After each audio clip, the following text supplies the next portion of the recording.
Maayong hapon, ng Butuan on News Update sa Butuan City Public Information Office.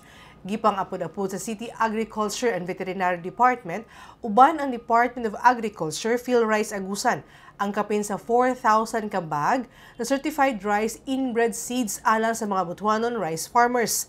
Kini ato sa distribusyon nga gipahigayon sa Barangay Limon ug Barangay Pigdaulan miaging semana. Tumong niini nga matabangan ang mga mag-uuma nga adunay magamit ka binhi alang sa kasamtangan cropping season. Sumala ni Mayor Lau Fortun, padayon ang suporta sa City Government of Butuan o Department of Agriculture sa paghatag og high-quality seeds nga lig-on batok sa peste og sakit og makasugakod sa lokal nga klima.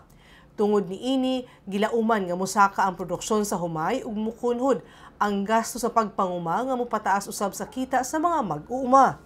Gipasabot usab ni Mayor Fortun nga prioridad sa City Government ang pagpalig-on sa sektor sa agrikultura aron masiguro ang food security ug mahimong competitive ang mga mag-uuma alang sa progresibong rice industry.